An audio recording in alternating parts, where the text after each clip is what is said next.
একটা যাচাই বাছাই করি এবং আমরা অপেক্ষা করছিলাম এই মালামালটা সে প্রায়শই একসাথে বিপুল পরিমাণ মালামাল নিয়ে আসে। তা আমরা গতকাল আপডেটটা পেয়েছিলাম যে প্রায় 50 বোতলের মতো নতুন করে ফেন্সিডিল তার এখানে ঢুকেছে। তো পরিমাণ খুব ছোট, তবু আমরা এই তাৎক্ষণিকভাবে অভিযানটা পরিচালনা করার জন্য আমার সহকর্মীদের আমি জিজ্ঞাসা করেছি যে আমরা সম্ভাবনা কতটুকু, যারা রেকি করেছে তারা জানালো যে স্যার আমরা তথ্য নিশ্চিত, আমরা অভিযান করতে পারি, আমরা এখনই গেলেই আমরা আশা করি যে প্রচুর পরিমাণ মালামাল পাবো, অন্তত 50 বোতল তো পাবোই। তো তার প্রেক্ষিতে আমরা অভিযান করি। আজ 4টা নাগাদ আমরা এই ছোট্ট টিম নিয়ে আমরা অভিযানটা করেছি। আমাদের গাড়ি নাই, কিন্তু আমরা টমটমে করে গিয়েছি, সেটার একটা সুফল অবশ্য পেয়েছি। তাতে ওরা সন্দেহ করতে পারে নাই, ওই এলাকায় প্রবেশ করলে সাধারণত খবর ছড়িয়ে যায়। তো 4টা নাগাদ আমরা ওই এলাকার দিকে রওনা করি, 4:30টার দিকে পৌঁছাই, অভিযান করি এবং 5টা নাগাদ আমাদের এই আসামি 1 নম্বর আসামি মোহাম্মদ হাফিজুল, সে এবং তার স্ত্রী, তারা দুইজনে যৌথভাবে ব্যবসা করে, সেই তথ্যের ভিত্তিতে তাদের ঘরে অভিযান চালানো হয়। এটা শালিখা, দক্ষিণ শালিখাতে বসবাস করে তারা। তো তার বাড়িতে অভিযান করে তার খাটের তলা থেকে বস্তায়, যে বস্তাটা আপনারা নিজেরা দেখেছেন, ওই বস্তায় পোড়া অবস্থায় 130 বোতল ফেন্সিডিল আমরা উদ্ধার করেছি।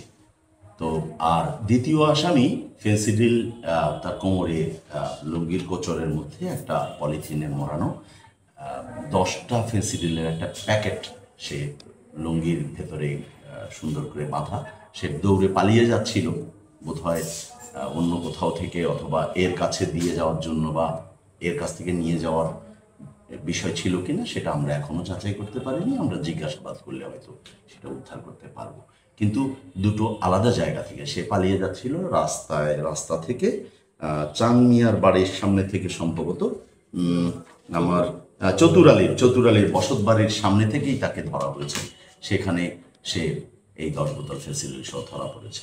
তো আমরা এই সীমান্তবর্তী জেলায় আমরা চেষ্টা করছি, মাদকদ্রব্য নিয়ন্ত্রণ অধিদপ্তর একেবারেই খুব ছোট একটা অবস্থায় পড়ে আছে, আমাদের গাড়ি নাই, আমাদের অন্যান্য অনেক কিছুই আমাদের স্বল্পতা রয়েছে, তবু আমরা কিন্তু চেষ্টা করছি। আপনারা জানেন আমাদের এই চেষ্টা অব্যাহত আছে। আমরা নিরন্তর চেষ্টার মাধ্যমে অন্তত সীমান্তবর্তী অঞ্চলগুলোতে যেন মাদক পাচার কমে যায়, আমার এই মেহেরপুরের মানুষজন যেন একটু মাদকমুক্ত থাকতে পারে, তাদের সন্তানদেরকে মাদক থেকে দূরে রাখতে পারে। আমরা যদি একটু সজাগ হই আইনশৃঙ্খলা বাহিনী, তাহলে আমরা আশা করি এটা প্রাদুর্ভাব আরও কমিয়ে আনা সম্ভব হবে। আর আমার চৌকস দল প্রত্যেকেই নিবেদিতভাবে কাজ করেছে, আমি তাদের প্রতিও অপরিসীম কৃতজ্ঞ। আর আপনারা যারা প্রচার মাধ্যমে আছেন, ব্যাপক প্রচারের মাধ্যমে যদি এটাকে রাষ্ট্রের কাছে তুলে ধরেন, আমার মনে হয় এদিকে নজরদারি আরও বাড়বে।